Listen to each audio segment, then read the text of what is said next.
सो अब हमें क्या करना है, we have talked about heterotrophic nutrition in unicellular organism. अब हमें बात करनी है सेम टॉपिक की, दैट इज़ हेटेरोट्रॉफिक न्यूट्रिशन लेकिन ह्यूमंस में। ठीक है, तो ह्यूमंस 9th ग्रेड को आपको याद होगा, we have a tube within tube organisation. यानी आप देख सकते हो अपनी बॉडी को दो ट्यूब के फॉर्म में, ये है बाहर का ट्यूब और ये है अंदर का ट्यूब। ठीक है, अब इस अंदर के ट्यूब को ही आप कहते हो एलिमेंट्री कनाल या गट। ठीक है, इसी को आप कह दोगे दिस इज एलिमेंट्री कनाल या गट। ह्यूमंस में मोटा मोटी ये अराउंड 9 मीटर का होता है। Now you don't see this as a straight line, rather होता क्या है, दिस वैरीज किस चीज़ में, डायामीटर, इवन मेकअप मतलब कौन से अलग अलग तरह के टिश्यूज किस कॉन्सेंट्रेशन में डिस्ट्रीब्यूटेड है वो सब वैरी करता है। ठीक है, सो डायमीटर में वैरी करेगा, मेकअप में वैरी करेगा, एंड इवन डाइजेस्टिव रोल में वैरी करेगा। हर पार्ट डाइजेशन नहीं करता, ना ही हर पार्ट इंजेक्शन कर रहा है। So this is a tube that is going to digest the food but it is going to vary. तो अब देखते हैं ह्यूमंस में ये एलिमेंट्री कनाल शुरू कहाँ से होती है और बंद कहाँ पे होती है। तो हम सबसे पहले, अच्छा ओके, वैसे तो आपको कभी भी एलिमेंट्री कनाल बनाने एग्ज़ाम में नहीं आता, बट इट्स बेहतर कि आप बनाओ। देखो यार, 2D diagrams, 3D diagrams, of course they are very great for understanding, but जो थोड़े बहुत पुराने तरीके हैं ना खुद से बनाना, उसमें आप के एक से ज़्यादा सेंसेस इन्वॉल्व हो रहे हैं। जब आप देख रहे हो या पढ़ रहे हो, आपका विजुअल सेंस ही इन्वॉल्व हो रहा है, बट द मोमेंट आप एक से ज़्यादा मीडियम ऑफ लर्निंग का इस्तेमाल करते हो, यू इम्प्रूव योर चांसेस, आप अपने ही परसेप्शन को सुधारते हो। इसलिए बनाओ डायग्राम्स। जो अभी बुक रिलीज़ हुई थी NCERT मैप्ड बाय मी, उसमें बहुत सारे डायग्राम्स है, but I will always ask you draw them your self. मैंने बनाया, आपके पास बुक अवेलेबल है, बिल्कुल सही बात है, अच्छी बात है, बट खुद से भी बनाओ। ठीक है, तो चलो शुरू करते हैं बनाना। सो ये हो गई छोटी सी नाक, दीज आर लिप्स। और ज़रूरी नहीं कि अच्छा बहुत एकदम अच्छा सा डायग्राम हो, ऐसी बिल्कुल ज़रूरत, देखो भले मैं डिजिटली बना रहा हूँ बट बना तो मैं भी रहा हूँ ना, तो और मैंने भी सीखा, तो आप भी सीख सकते हो। सो हमने कुछ ऐसा बना लिया। ओके, चल अब लेट्स स्टार्ट। सबसे पहले आप बनाओगे नेज़ल कैविटी। क्यों, जो नाक से निकलेगी। ठीक है, फिर आप क्या बनाने वाले हो, ओरल कैविटी।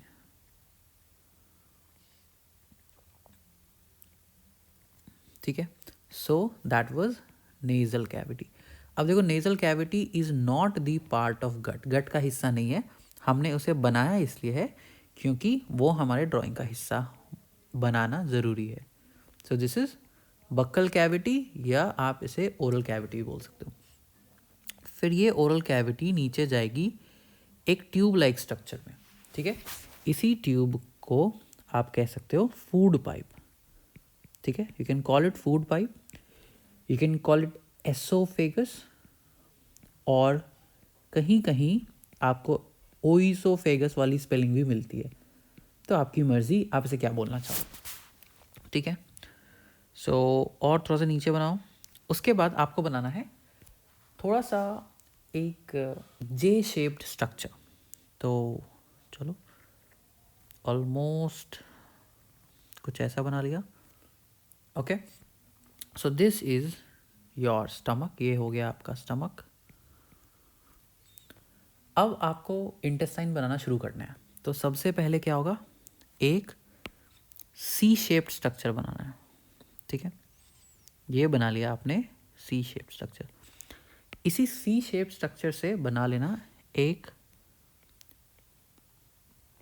पत्ते जैसा स्ट्रक्चर, जिसको आप कहते हो पेंट ग्लास। देखो, बोर्ड के जो ड्राइंग्स होते हैं ना, वो सुंदर नहीं होने चाहिए, वो क्लियर होने चाहिए, right. They should be as clear as possible. तो वहाँ पे कोई शेडिंग मत करना, nothing like that. All you have to do is clear representation होना चाहिए। ठीक है, वहाँ कोई आपको चित्रकारी नहीं सिखा रहा, वहाँ आपको रिप्रेजेंटेशन और आपकी अंडरस्टैंडिंग को टेस्ट किया जा रहा है, दैट्स इट। अब हम क्या करेंगे, स्मॉल इंटेस्टाइन बनाएंगे। तो स्मॉल इंटेस्टाइन को क्लियर और एक्यूरेट डिस्क्रिप्शन रिप्रेजेंटेशन कैसे देंगे, उसे पतला बनाना है, ठीक है, और लंबा बनाना है, क्योंकि हमें रिप्रेजेंट करना है ना, तो हम उसे ऐसे टर्न्स दे देंगे। ज़्यादा टर्न्स देने की कोशिश मत करना एक्यूरेट बनाने के चक्कर में, ठीक है। इसे हमने पतला बनाया है और लंबा बनाया है, ठीक है। अब हम क्या बनाएंगे, लार्ज इंटेस्टाइन। अब लार्ज इंटेस्टाइन का पहला स्ट्रक्चर ऐसे बनाना है, एक फिंगर लाइक स्ट्रक्चर हमें देना होता है, फिर कुछ इस तरह।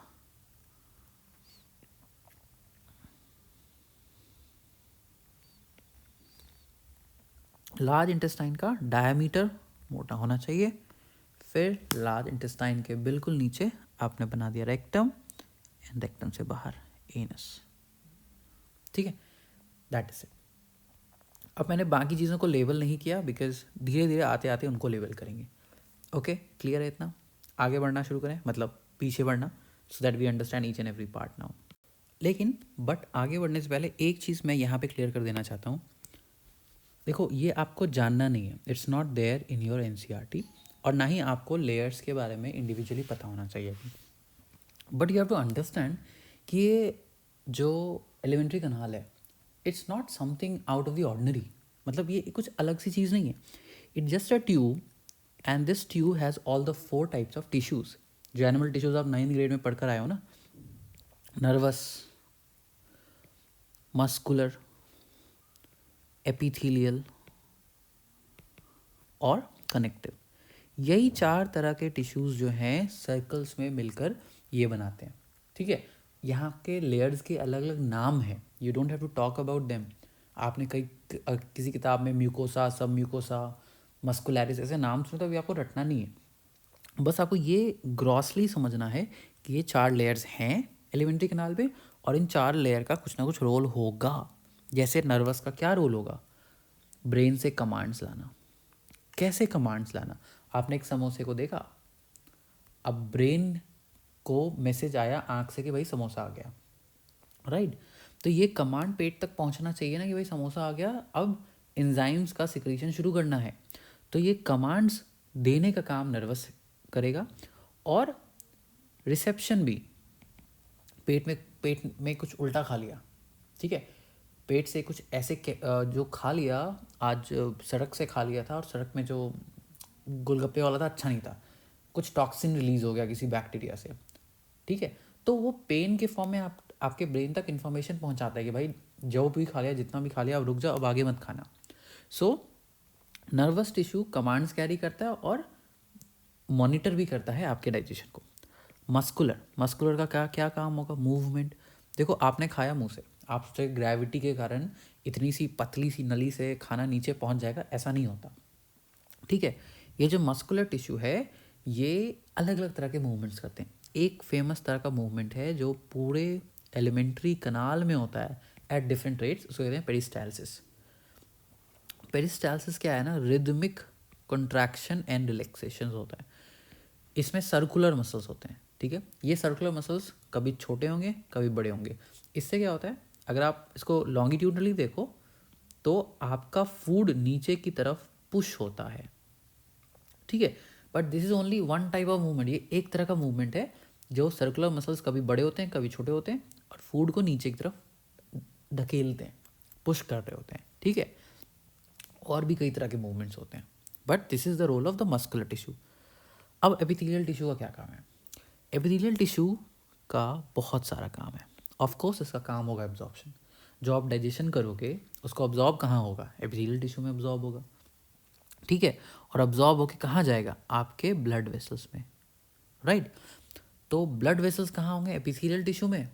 बिल्कुल नहीं। आपको याद होना चाहिए, एपिथेलियल टिश्यू में ब्लड वेसल्स नहीं होते।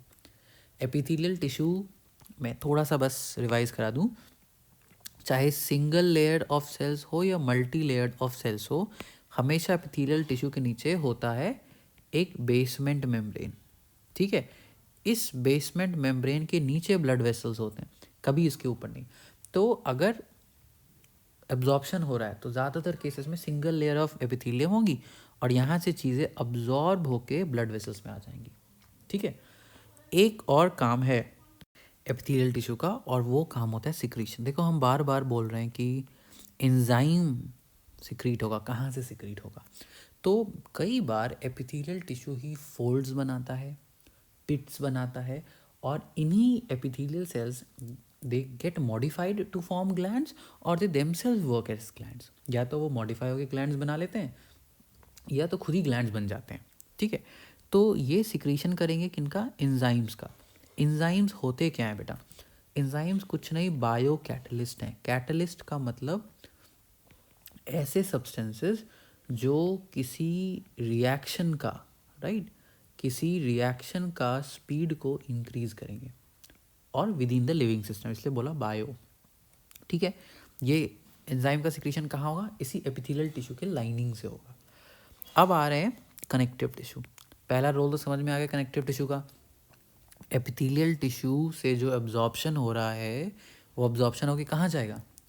एंड उसके पीछे छिपे कनेक्टिव टिश्यू में, और इसी कनेक्टिव टिश्यू में होगा क्या? Blood vessels. और ये ब्लड वेसल्स एब्जॉर्ब्ड फूड को कैरी करेंगे टू द होल बॉडी।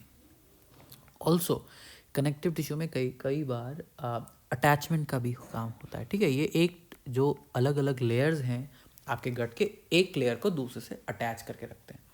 तो अब देखो इसमें क्या है ना कि आपको पता चल गया कि अब आप जो भी प्रॉपर्टीज़ पढ़ने वाले हो एलिमेंट्री कनाल के, वो कहीं चमत्कार से नहीं आए। Each of them are the property of the layers in itself. अब शुरू करते हैं एलिमेंट्री कनाल के बारे में पढ़ना। ठीक है, चलो शुरुआत करते हैं from talking about the buccal cavity. ठीक है, अब आपको थोड़ा थोड़ा मतलब अटेंटिव भी रहना होगा और सीखना भी होगा। So let's first start talking about our buccal cavity. तो बकल कैविटी का काम क्या है? फूड का इनटेक करना, वहाँ से आप खाने को अंदर लेते हो, फूड को मैकेनिकली ब्रेक करना। ठीक है, आप च्यूइंग करते हो, right? You chew the food, you moisture the food, क्योंकि आपके मुंह से सलाइवा भी रिलीज होता है और ये सलाइवा फूड को मॉइस्ट करता है, च्यू करता है, सॉफ्टन करता है, ताकि आगे जाके केमिकल डाइजेशन अच्छे से हो सके। आप एक चीज़ समझो, अगर ये बड़ा सा पत्थर है तो इसका जो सरफेस एरिया होगा वो ड्रास्टिकली इंक्रीज़ हो जाएगा अगर मैंने इसको 3 भाग में तोड़ दिए तो। ठीक है, क्योंकि आपने ये नई नई सरफेसेस बना दी, राइट? तो हमारा मैकेनिकल डाइजेशन करने का मकसद ही ये है कि हम surface area for enzymatic action वो मैकेनिकली ब्रेक ही कर रहे हैं, क्योंकि surface area for enzymatic action, ठीक है, इसे इंक्रीज करना चाहते हैं, इसीलिए हम मैकेनिकली ब्रेक कर रहे हैं। तो बकल कैविटी से हमने इनटेक किया और मैकेनिकली ब्रेक किया। अब इसमें हमें कौन कौन सी चीज़ें हैं जो हमारी मदद करती है? सबसे पहला चीज़ क्या है? टीथ। ऑफ कोर्स आपको पता है आपके पास 4 अलग अलग तरह के दांत होते हैं। आपकी शुरुआत होती है सबसे पहले इंसीजर्स, थोड़े कुछ ऐसे टाइप के दांत हैं, तो इनका मेन जॉब आप समझ सकते हो, their purpose is to cut the food, खाने को काटना, राइट? सो आपको लगभग ऐसे 2 इंसीजर्स दिखने वाले हैं ना। This is not accurate, just a depiction. ठीक है, फिर आपको कैसे दांत मिलते हैं? You have pointed teeth. Pointed teeth का क्या काम है? Biting, right? सो उसके बाद what do you have? You have premolars. Premolars का काम क्या है? कुछ ऐसे चौड़े चौड़े दांत निकलते हैं, राइट? इनका काम क्या है? Crushing and grinding. तो अलग अलग तरह का दांत अलग अलग तरह की चीज़ों को फंक्शन करता है। देन यू हैव सबसे बड़े वाले, राइट? नाउ दिस इज आपका once again crushing and grinding. तो ब्रॉडली आपको इनके बारे में पता होना चाहिए। मैंने नाम नहीं लिखा दांतों का, बट दिस इज इंसिजर्स। नाम एक्चुअली इसलिए नहीं लिखा क्योंकि you don't need to remember them, ठीक है? Canine, and this is premolar, okay, ये हो गया आपका प्री मोलर, मोलर के पहले, और ये हो गया आपका मोलर। अब ये आप समझ चुके होंगे कि ये आपके,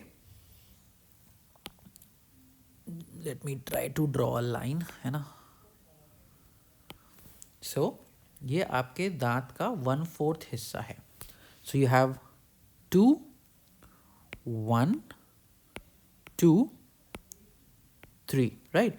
उसी तरह आपके इधर भी होंगे 2 1 2 3, क्योंकि ये आपके दांत का 1/4 हिस्सा है। तो इसीलिए जब हम डेंटल फार्मूला लिखते हैं, whenever we write the dental formula, dental formula का मतलब है यू आर रिप्रेजेंटिंग कि आपके मुंह में कितने दांत हैं। तो आप लिखते हो 2 1 2 3 अपॉन 2 1 2 3, यानी अपर जॉ के 1/2 में कितने दांत हैं? 2 इंसीजर्स, 1 कनाइन, 2 प्री मोलर और 1 मोलर, ठीक है। 2 इंसीजर्स, 1 कनाइन, 2 प्री मोलर और 1 मोलर। और फिर ये जो नीचे है, दिस इज लोअर जॉ, ठीक है। अब guys this is not part of your, specifically आपके एनसीईआरटी का पार्ट नहीं है, तो अगर आप भूल भी जाते हो तो that's okay by me, I mean कोई खास बड़ी बात नहीं है, ठीक है। चलो आगे बढ़ते हैं। So once that's the teeth, वो आपकी टीथ की बात हो रही थी। The next thing is tongue. फिर आपके पास आ जाता है टंग। टंग का आपका 2 काम है। पहला टेस्ट, तो टेस्ट के लिए you have buds. Buds once again they are pits, है ना, they are pits of epithelial tissue. इसके बीच में they are nerves, and nerves आपका सेंस करते हैं different chemicals in the food. देखो आपका जो मीठापन है और तीखापन है और whatever the taste are there, it's nothing but chemicals, ठीक है। ये केमिकल्स हैं जो आपके सलाइवा में डिजॉल्व होके आपके टेस्ट बड्स को फिल करते हैं और फिर वो अलग अलग सिग्नल्स भेजते हैं, ठीक है। टंग का एक और काम है which is in the mixing of food, food को मिक्स करने में भी हेल्प करता है। Then there are salivary glands, this is which is important, ये आपके लिए काफ़ी इम्पॉर्टेंट है। अब बेटा जब हम सेलिवरी ग्लैंड्स बोलते हैं तो मोस्ट ऑफ द लोग ये सोचते हैं कि भाई 3 होते हैं पेयर्स में, बट ऐसा नहीं है। दीज 3 ग्लैंड जो आप सब जगह पढ़ते हो, वंस अगेन ये नाम आपको जानना ज़रूरी नहीं है। पैरोटिड, सब लिंगुअल, लिंगुअल कैसे बोलते हैं? जीव से ना, राइट, फ्रॉम योर टंग, टंग से आवाज़ का लेना देना होता है। सब लिंगुअल मतलब जीव के नीचे, just below the tongue. And then you have submaxillary, maxilla यानी जॉ, जॉ बोन को कहते हैं, जॉ बोन के जस्ट नीचे के पास, ठीक है। सो पैरोटिड 2 होंगे कान के पास, सबलिंगुअल 2 होंगे जीव के नीचे, sub maxilla near the jaws. So these 6 are the large salivary glands, ये बड़े सेलिवरी ग्लैंड्स हैं, बट ऐसे हजारों छोटे छोटे छोटे छोटे ग्लैंड्स होते हैं, सेल्यूलर ग्लैंड्स, जिसको आप देखते नहीं हो। अब सेलिवरी ग्लैंड का काम क्या है? तो ये सलाइवा देता है। Saliva is mostly water, but एक कमाल की चीज़ होती है इसमें, एंड दैट इज एमाइलेज।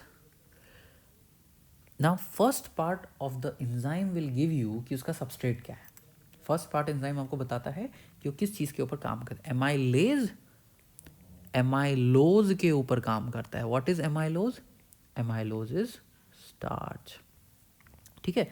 तो स्टार्च डाइजेशन आपका मुंह से शुरू हो जाता है। अब देखो एनसीईआरटी तो नहीं मानती, बट आजकल लिंगुअल लाइपेज, ओके, आजकल मानना है कि मुंह में थोड़ा सा लाइपेज, लिपिड को डाइजेस्ट करने वाला एंजाइम भी होता है, बट एनसीईआरटी नहीं मानती, तो सॉर्ट ऑफ हमें भी इसे नहीं मानना है, ठीक है।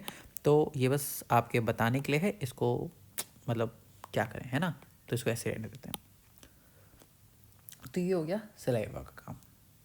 Next we have to come back here and we have to think about कि बकल कैविटी और फूड पाइप के बीच में एक नैरो सा जोन है जो कॉमन पाथ है, ये वाला जोन, जिसको आप आम भाषा में कहते हो थ्रोट, राइट।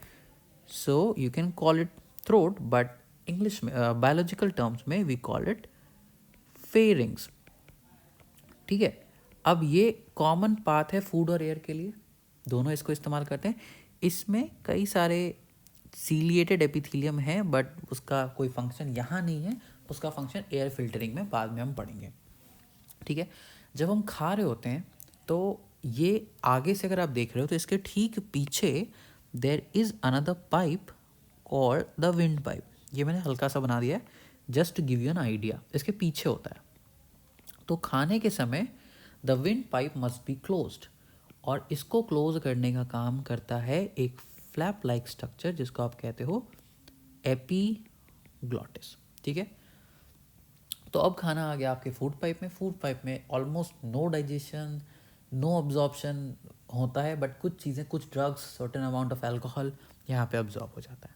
ठीक है, अब इसी फूड पाइप में हमें पेरिस्टालसिस बहुत प्रोमिनेंटली देखने को मिलती है, और धीरे धीरे हमारा फूड अराउंड आधे घंटे में पहुंच जाता है स्टमक में। बट स्टमक में पहुंचने के पहले यहाँ पे है एक कमाल की चीज़ जिसको हम कहते हैं एक स्फिंक्टर। याद है मैंने बताया था कि आपके एलिमेंट्री कनाल में चारों टाइप्स ऑफ टिश्यूज़ हैं। मस्कुलर टिश्यू, ये मूवमेंट जिसको आप पेरिस्टालसिस कहते हो, वो ऑर्गेनाइज ज़रूर करता है, लेकिन कहीं कहीं ये muscular tissue is organise as a very thick band. ठीक है, सो ये थिक बैंड की तरह ऑर्गेनाइज हो जाता है और दरवाजे की तरह काम करता है, और जब ऐसा होता है तो हम कहते हैं दिस इज़ अ स्फिंक्टर। तो ये स्फिंक्टर को खोला जाता है, और जब खोला जाएगा तब आपका फूड जो है यहाँ आता है, राइट। ऐसा ही एक स्फिंक्टर यहाँ भी है, राइट। इसको हम कहते हैं पाइलोरिक स्फिंक्टर। नाम ना भी जानो तो चलेगा, ठीक है, it's okay if you don't know the name. So हमने मुंह में क्या किया, फूड को मैकेनिकली डाइजेस्ट किया, मॉइस्चर किया, सॉफ्टन किया, और इसको एक गोल से बॉल में कन्वर्ट कर दिया। We converted it into a round ball. इस बॉल ऑफ फूड को आप कहते हो बोलस। ठीक है, ये बोलस जो है फूड पाइप के रास्ते आपका स्फिंक्टर को खोलकर नीचे स्टमक में आ गया। ओके, अब स्टमक अपना काम दिखाने के लिए रेडी है।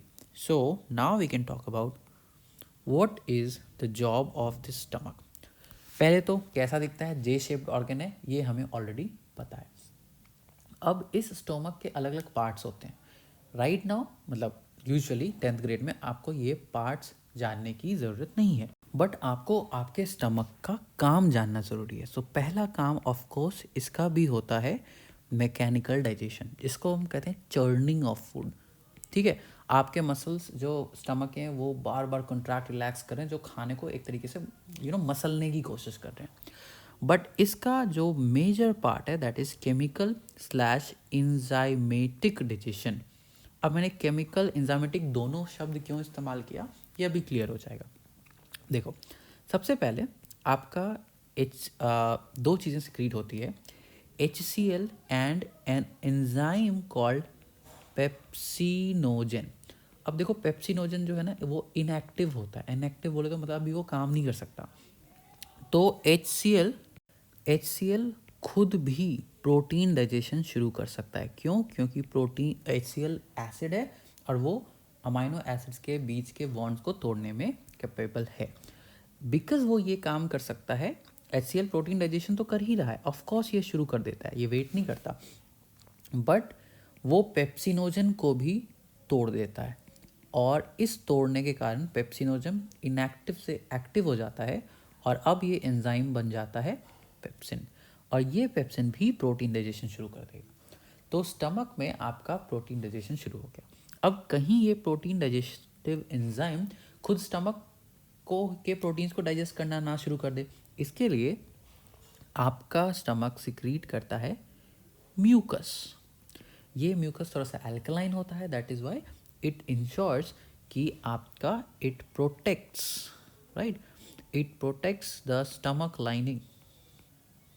ठीक है, स्टमक की लाइनिंग ही सेल्फ डाइजेशन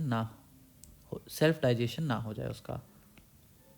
ठीक है, कुछ हार्मोनल टाइप्स ऑफ सब्सटेंसेस भी रिलीज होते हैं जिसकी हम बात नहीं करेंगे, that's not important for us. अब एक चीज़ है जो हमने इस अपने मेजर बड़े ड्राइंग में नहीं बनाया था, ठीक है, और वो चीज़ है लिवर। ठीक है, तो अब चलो लिवर बना लेते हैं। अब लिवर इसलिए नहीं बनाता क्योंकि वो थोड़ा सा चीज़ों को ढक देगा या छिपा देगा। So this is largest gland of the body, जिसको आप कहते हो लिवर। अब लिवर देता क्या है, what is the function of liver? तो आपको पता है लिवर गिव्स बाइल। ठीक है, बाइल का क्या काम है? बाइल का दो काम होता है। एक तो बाइल एल्कलाइन है। देखो स्टमक में आपने जो फूड था जिसको आप डाइजेस्ट कर रहे हो, सिरपी है जो, उसको आपने बहुत ज़्यादा एसिडिक कर दिया है। बट आगे जो एंजाइम सिक्रीट होंगे ना, वो उसको काम करने के लिए एल्कलाइन मीडियम चाहिए। तो बाइल का एक काम होता है कि एसिडिटी को न्यूट्रलाइज करने में हेल्प करे, न्यूट्रलाइज दी एसिडिटी। लेकिन इसका दूसरा काम क्या होता है? लिपिड का ब्रेकडाउन, केमिकल, या कह सकते हो इसको आप फिजिकल ब्रेकडाउन। ठीक है, सो इसको हम कहते हैं इमल्सिफिकेशन। अब देखो इमल्सिफिकेशन का कॉन्सेप्ट भी इट्स जस्ट लाइक ये पत्थर वाला कॉन्सेप्ट जो हमने शुरुआत में पढ़ा था। अगर आप भूल चुके हो तो कोई बात नहीं, मैं एक बार दोबारा बताता हूँ। मान लो ये एक बड़ा सा लिपिड है। अब इसी बड़ा लिपिड को अगर मैंने छोटे छोटे 4 लिपिड में ब्रेक कर दिया तो इससे सरफेस एरिया ह्यूज जंप कर जाता है। That is the function of the bile salts. यही फंक्शन है बाइल के सॉल्ट्स का। ठीक है, तो आपका लिवर जो बाइल देता है उनमें बाइल सॉल्ट्स होते हैं, और वो बाइल सॉल्ट्स जो है इमल्सिफिकेशन कहते हैं। फैट के बड़े ड्रॉपलेट्स को फैट के छोटे ड्रॉपलेट्स में बना देते हैं। ठीक है, अब बाइल में एक और चीज़ होती है जिसका कोई डाइजेस्टिव रोल नहीं है, और वो होता है हीमोग्लोबिन के टुकड़े। ठीक है, हीमोग्लोबिन फ्रैगमेंट्स। फ्रैगमेंट्स कहना सही बात नहीं होगा, बट ठीक है, कह सकते हैं। ओके, अब the crafty thing is liver directly secrete नहीं करता। लिवर जो है, अब इस चीज़ को समझना, देखो ये एक नली आई लिवर से। ओके, अब यही नली वापस को भी जा रही है और एक ग्रीन से पाउच में एम्प्टी हो रही है। ठीक है, इस ग्रीन पाउच को आप कहते हो गॉल ब्लैडर। ठीक है, अब देखो लिवर की नली क्या डायरेक्टली स्मॉल इंटेस्टाइन में घुस रही है? नहीं, वो पेनक्रियाज से निकलने वाली नली में अटैच हो रही है। ये है आपका पेनक्रियाज। तो पेनक्रियाज से निकलने वाली नली में अटैच, इस चीज़ को ध्यान से समझना। तो मान लो अगर आप अभी डाइजेशन नहीं कर रहे हो, लेकिन लिवर तो बाइल बनाते जा रहा है, वो बाइल यहाँ को आता है, कहाँ को? इस डक्ट के थ्रू यहाँ आया, बट यहाँ अभी बंद है। क्यों बंद है? यहाँ पे भी स्फिंक्टर है। स्फिंक्टर बंद है क्योंकि डाइजेशन नहीं हो रहा। नर्वस कंट्रोल याद है ना? तो ये एंजाइम, ये जो बाइल है, ये जाके आपके गॉल ब्लैडर में डिपॉजिट हो जाएगा। ठीक है, ये गॉल ब्लैडर को भर रहा है। क्यों? क्योंकि भाई अभी काम ही नहीं हो रहा। और जैसे ही ये खुल जाएगा, है ना, जैसे ही आपका नर्वस सिग्नल आएगा कि भाई खाना खा लिया बंदे ने, तो वैसे ये बाइल यहाँ से निकलेगा और फिर इस रास्ते को आके यहाँ से आपके स्मॉल इंटेस्टाइन में दे देगा। ठीक है, so that is the important purpose of the gallbladder, और ये इसका रिलेशनशिप है आपके लिवर से। अब आते हैं पेनक्रियाज पे। अब pancreas is very interesting gland. Pancreas इतना इंटरेस्टिंग क्यों है? इसलिए क्योंकि इसका डुअल रोल है। एक ही रोल अभी हम करेंगे। क्यों? क्योंकि दूसरा रोल अगले चैप्टर में। सो पेनक्रियाज में कुछ एंडोक्राइनल सेल्स भी होते हैं। इनका एक नाम भी है, आइलेट्स ऑफ लैंगरहैंस। आपके लिए कोई ज़रूरत नहीं है अभी ये नाम पढ़ना, बट अदरवाइज पेनक्रियाज में कुछ बैग्स होते हैं और उनमें कुछ सेल्स होते हैं जिनको हम कहते हो एसिनार सेल्स। ठीक है, ये एसिनार सेल्स डाइजेस्टिव एंजाइम को सिक्रीट करेंगे। ये डाइजेस्टिव एंजाइम क्या क्या डाइजेस्ट कर सकते हैं बेटा? They can digest a variety of substances. ये प्रोटीन डाइजेशन में हेल्प करेंगे, ये आपके स्टार्च या कार्बोहाइड्रेट डाइजेशन में हेल्प करेंगे। They will even help in the digestion of nucleic acid. देखो ये जो डाइजेशन शुरू होगा पेनक्रियाज और आपके स्मॉल इंटेस्टाइन का, they will contribute to digestion of everything, ठीक है। They will digest carbohydrates, they will digest protein, they will digest lipids and they will digest nucleic acid.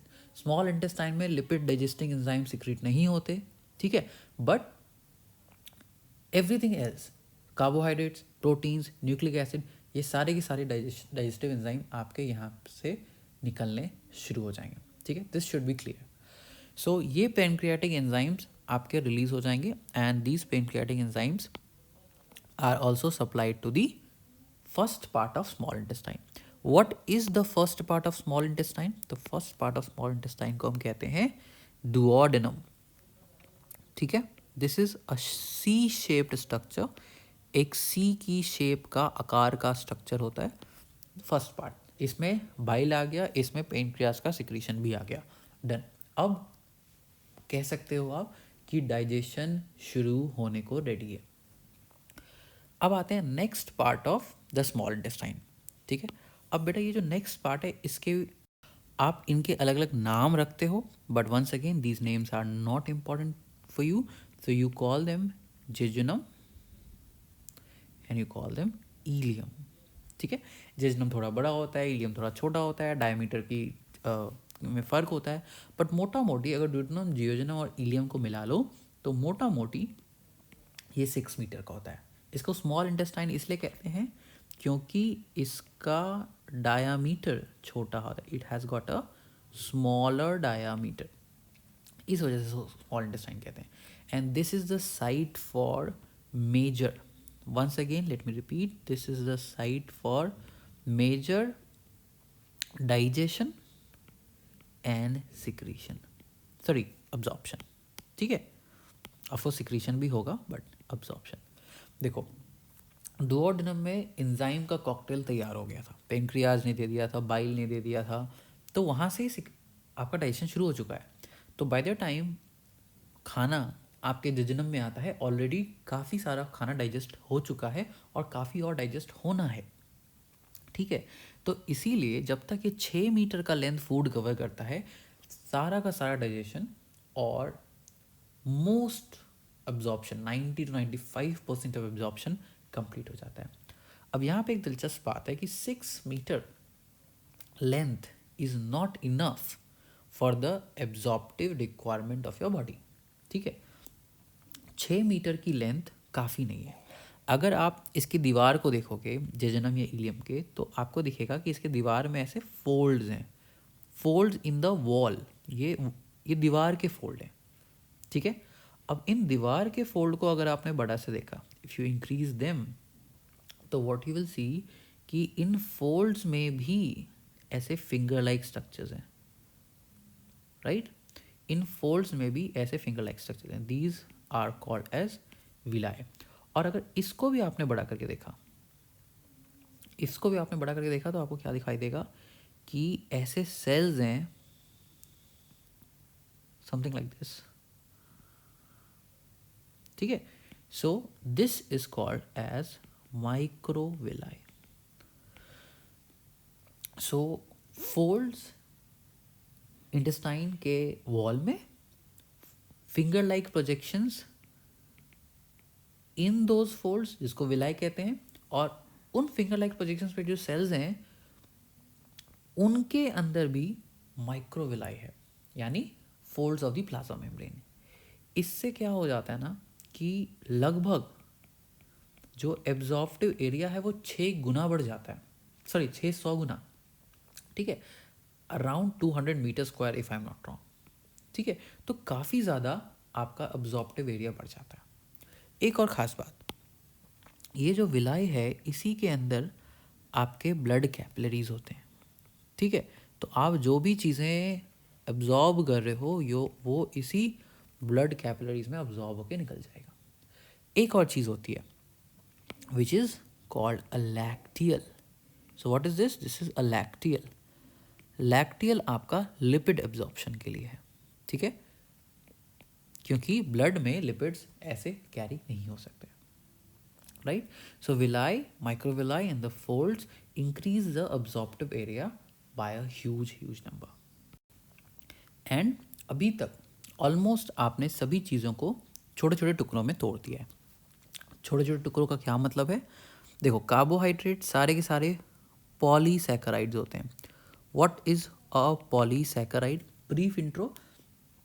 जो हमारे मोस्ट ऑफ द बायोमोलिक्यूल्स हैं, यानी आप carbohydrates कह लो, proteins कह लो, nucleic acid यानी डीएनए आरएनए कह लो, ये सारे पॉलीमर्स हैं। पॉलीमर्स बोले तो बहुत सारे छोटे छोटे डिब्बे जो बॉन्ड से जुड़े हुए हैं।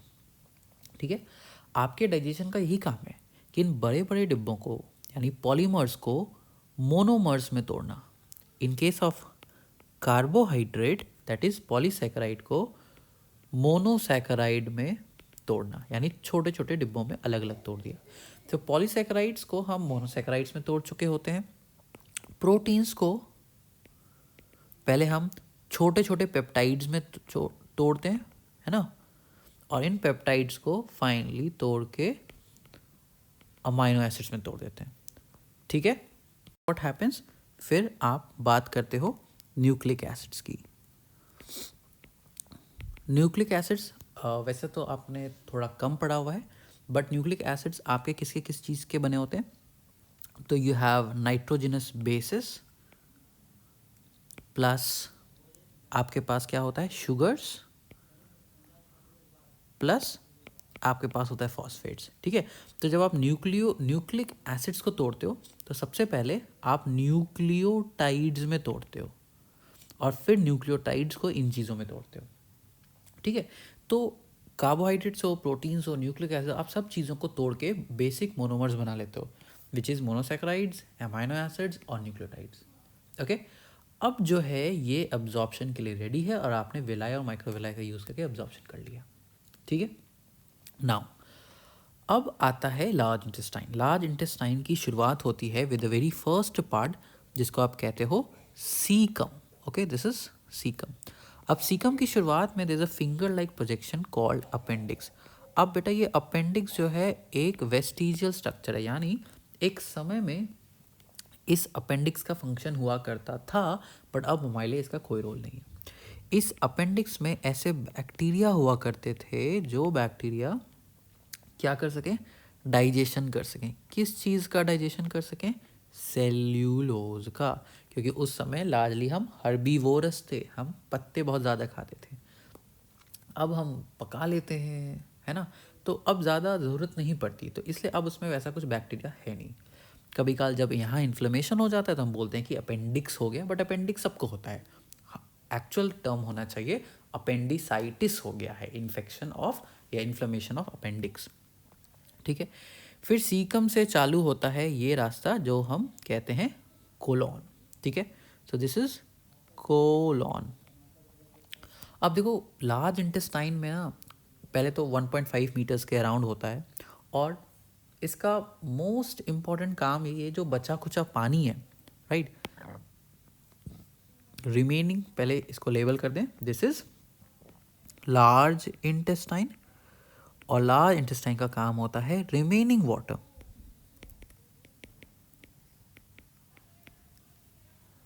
ठीक है, ये रिमेनिंग पानी और जो थोड़ा बहुत मिनरल्स हो गया वो अब्जॉर्ब कर लेंगे। ठीक है, बाकी सारा अब्जॉर्प्शन ऑलरेडी हो चुका है, यहाँ पे जो बचा कुचा है वो अब्जॉर्ब हो रहा है। Okay, so that's large intestine for you. Large intestine में अब्जॉर्प्शन हो गया, फिर ये है last part that's called rectum. Rectum में टेम्पररी स्टोरेज ऑफ फीसीज। ठीक है, डाइजेशन हो चुका है, एब्जॉर्प्शन हो चुका है, ऑलमोस्ट सॉलिड बन चुका है, तो टेम्परली हम उस सॉलिड अनडाइजेस्टेड इनडाइजेस्टेबल पार्ट, क्योंकि स्मॉल इंटेस्टाइन में जो डाइजेशन नहीं हो पाया वो हमारा फेंकने के लिए सामान है, तो उसको हम कहते हैं फीसीज। ओके, और इसी फीसीज का टेम्पररी स्टोरेज हम कहाँ करते हैं? रेक्टम। और फाइनली उसको आप बाहर कैसे फेंकते हो? Through a hole, through a pore that's called anus. ठीक है, एनस से आप फूड को बाहर फेंक सकते हो, फूड को नहीं, फीसीज को बाहर फेंक सकते हो। ठीक है, so this is the whole digestive system for you. Revision शुरू करते हैं, just give me one quick second. बेटा एक चीज़ जो मिस हो गया था, जब हम दांत की बात करते, टीथ की बात कर रहे थे, अगर आप टीथ पे ध्यान नहीं देते हो तो क्या होता है कि bacteria starts growing there, and जब बैक्टीरिया शुगर्स को ब्रेक डाउन करता है, that is when what happens कि ऑर्गेनिक एसिड सिक्रीट होते हैं जो आपके टीथ के आउटर मोस्ट पोर्शन को, आउटर मोस्ट पोर्शन जिसको आप कहते हो इनेमल जो कैलकेरियस है, कैल्शियम कार्बोनेट का बना हुआ है, उसका ब्रेक डाउन शुरू हो जाता है और इनर लेयर्स एक्सपोज हो जाते हैं जब आपको दांत में दर्द शुरू हो जाता है, right. So this gradual softening जो हो रहा है ना इनेमल का और उसके नीचे की लेयर डेंटाइन का, ठीक है, तब आप कहते हो कि डेंटल कैरीज हो गए। सो डेंटल कैरीज क्या है? DK of this enamel and dentine. क्यों होता है? बैक्टीरिया के एसिड सिक्रीशन की वजह से होता है, इसलिए आपको आपके टीथ ब्रश करने चाहिए, ठीक है। चलो quick summary. So human digestive system, we have a tube within tube organisation, यानी हम 2 ट्यूब्स हैं, एक के अंदर एक, और अंदर वाला ट्यूब हमारा एलिमेंट्री कनाल है जो लगभग 9 मीटर का है। इसका डायमीटर और मेकअप वेरी करता है। इसमें बेसिकली चारों टाइप्स के टिश्यूज़ होंगे, नर्वस कमांड और कंट्रोल के लिए, मस्कुलर मूवमेंट कंट्रोल के लिए, एपिथेलियल अब्जॉर्प्शन और सिक्रीशन के लिए, कनेक्टिव ब्लड वेसल्स और अब्जॉर्प्शन और अटैचमेंट के लिए। शुरुआत हुई हमारी माउथ से। Mouth is the intake point, उसमें हमारा टीथ है, टंग है, सेलिवरी ग्लैंड्स है। टीथ मैकेनिकल ब्रेकडाउन, टंग मिक्सिंग, और salivary glands is for enzymatic breakdown. कौन सा इंजाइमेटिक ब्रेकडाउन? एमाइलेज स्टार्च को डाइजेस्ट करेगा, ठीक है। फिर आते हैं pharynx. Pharynx is the throat, वहाँ से खाना पहुँचा फूड पाइप में, पेरिस्टालसिस करके स्टमक में पहुँच गया। स्टमक में हमारा क्या क्या मिला? तो स्टमक में हमारा मैकेनिकल चर्निंग हो रहा है, HCl प्रोटीन डाइजेशन कर रहा है, पेप्सिनोजन को एक्टिवेट कर रहा है, और पेप्सिन फिर वापस प्रोटीन डाइजेशन कर रहा है। म्यूकस इंश्योर करता है कि खुद का स्टमक का लाइनिंग डाइजेस्ट ना हो जाए। फिर हमारा खाना कहाँ पहुँच गया? फिर हमारा खाना पहुँच गया इस सी शेप स्ट्रक्चर में, जिसको कहते हैं डुओडेनम, जो स्मॉल इंटेस्टाइन का पहला हिस्सा है। यहाँ बाइल सिक्रीट हो गया और पेंक्रियाटिक एंजाइम सिक्रीट हो गए। पेंक्रियाटिक एंजाइम में कार्बोहाइड्रेट भी डाइजेस्ट होगा, न्यूक्लिक एसिड भी डाइजेस्ट होगा, प्रोटीन भी डाइजेस्ट होगा, लिपिड भी डाइजेस्ट होगा, सारे एंजाइम्स होते हैं। तो वैसे एंजाइम डुओडेनम में इकट्ठा हो गया। तो स्मॉल इंटेस्टाइन में आते ही वो सारा डाइजेशन का काम शुरू हो चुका है, ठीक है, और एब्जॉर्प्शन भी हो रहा है। और एब्जॉर्प्शन करके हमने क्या बना लिया? What have we achieved with this digestion? तो हम देखते हैं फटाफट हमने क्या क्या किया था भाई। सॉरी। सो हमने पॉलीसैकेराइड्स को डाइजेस्ट करके मोनोसैकेराइड्स में कन्वर्ट कर दिया, हमने प्रोटीन्स को डाइजेस्ट करके अमाइनो एसिड्स में कन्वर्ट कर दिया, हमने न्यूक्लिक एसिड्स को डाइजेस्ट करके न्यूक्लियोटाइड्स, और न्यूक्लियोटाइड्स को भी फर्दर डाइजेस्ट करके बेसिस शुगर्स और फॉस्फेट में तोड़ दिया। एक छोटी सी चीज़ वंस अगेन, जेनरिकली स्पीकिंग अगर आपको पूछ लिया जाए तो अमाइलेजेस, अब देखो ये सारे जनरल नेम है। अमाइलेजेस digest polysaccharides, proteases digest proteins, and nucleases digest nucleic acid। अब वैसे तो इट्स नॉट इम्पॉर्टेंट, बट एक आध एंजाइम कभी कल अगर आपको पूछ लिया जाए तो यू शुड नो कि कौन सी एंजाइम किस कैटेगरी में आती है, ठीक है। तो देखो पहले हमने पॉलीसैकेराइड्स को मोनोसैकेराइड में डाइजेस्ट करने के लिए कुछ एंजाइम्स, सिमिलर एंजाइम्स की हेल्प लेते हैं, जैसे मैल्टेज। मैल्टेज मैल्टोज को, है ना, मैल्टोज को तोड़ेगा, ठीक है। सुक्रेज सुक्रोज को तोड़ेगा। ये सब अलग अलग तरह के पॉलीसैकेराइड्स हैं। तो सुक्रेज सुक्रोज को, मैल्टेज मैल्टोज को। अब जब हम प्रोटीएजेस की बात करते हैं तो there are 2 enzyme that should be remembered, trypsin and chymotrypsin, ठीक है। जस्ट इन केस अगर ये नाम पूछ लिया गया तो ट्रिप्सिन और कीमोट्रिप्सिन आपके डुओडेनम में है। कहाँ से आए? पेनक्रियाटिक एंजाइम्स हैं ये, पेनक्रियास से आए, ठीक है। और इसके अलावा आपको कोई और एंजाइम्स नहीं पूछा जाएगा। अच्छा एक चीज़ और, लिपिड्स का तो भूल ही गया लिखने में, है ना। सो लिपिड्स को हम तोड़ देते हैं किस में? Glycerol, okay. लिपिड्स को हम तोड़ते हैं ग्लिसरॉल प्लस फैटी एसिड्स में। So we break down lipids into glycerol and fatty acids. और इनके एंजाइम्स को हम क्या नाम देते हैं? Lipases, okay. तो लाइपेजेस ने फर्दर डाइजेशन कर दिया, ओके। चलो तो अब स्मॉल इंटेस्टाइन में ये सारा डाइजेशन हो गया, एब्जॉर्प्शन हो गया। अब कहानी कहाँ पहुँची? हमारे सीकम में। Caecum the first part of large intestine. Large intestine में सीकम, कोलॉन और रेक्टम में। रेक्टम में टेम्परेरी स्टोरेज ऑफ फीसीज हुआ और उसके बाद एनस से हमने खाने को बाहर फेंक दिया, ठीक है। So this is the entire human digestive system, okay. Guys do check out NCERT mapped, जिसमें अमेजिंग डायग्राम्स और इलस्ट्रेशंस हैं, right. You can watch the video on my website that shantasonasingh.com. Amazon पे भी अवेलेबल है, आप वहाँ से भी ऑर्डर कर सकते हो. ठीक है, do check out. Take care, bye bye.